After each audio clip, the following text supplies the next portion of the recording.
Hi friends, welcome to గరుస్ my channel. ఈ రోజు ప్రాబ్లం చూద్దాం. a plus B plus is 180 degrees అయితే ఈ వాల్యూ అవుతుందండి. సో ఇది చేస్తే నార్మల్ ప్రాసెస్ చేస్తే చాలా అంటే చాలా lengthy process. With in 10 seconds లో చేయొచ్చు. అలా సార్, సో మీరు 60 degrees 60 degrees 60 degrees తీసుకోండి, ఈక్వలేటరల్ ట్రయాంగిల్ తీసుకోండి. సో ఆల్ ఆర్ 60s అంటే 63 180 ఏసీ అండి. సో సైన్ 62 120 120 అంటే 180 - 60 సైన్ 180 - θ సైన్ θ అంటే సైన్ 60 సైన్ 60 అంతా √3/2. సో √3/2 √3/2 √3/2 ఎన్ని √3/2లు ఉన్నాయి? 3 ఉన్నాయి. సో కనుక 3 × √3/2 మళ్ళీ అవన్నీ యాడ్ చేసి మళ్ళీ రాయడం వేస్ట్. నెక్స్ట్ సైన్ 60 కూడా మనకి ఏంటి? √3/2 √3/2 √3/2 √3/2. సో మనకి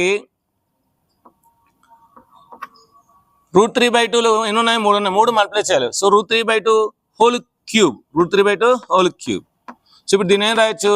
3√3/2 దీన్ని 3√3/8 రాయొచ్చు. సో 3√3 క్యాన్సిల్, 8 పైకి వెళ్ళిపోతుంది. So 8/2 2 1s 2 4s. సో 4 వచ్చిన ఆనందంలో 4 ఆప్షన్ పెట్టకూడదు. 4 ఆప్షన్లో 1 ఉంది. ఆ ఆనందంలో మనం ఏం పెట్టాలి? 4th ఆప్షన్లో పెట్టకూడదు. 4 అనేది ఏ ఆప్షన్ ఉందో ఆ ఆప్షన్ పెట్టాలి. సో ఇలాంటి లాజిక్ షార్ట్ కట్స్ కోసం మన ఛానల్ని సబ్స్క్రైబ్ చేయాలి, లైక్ చేయండి.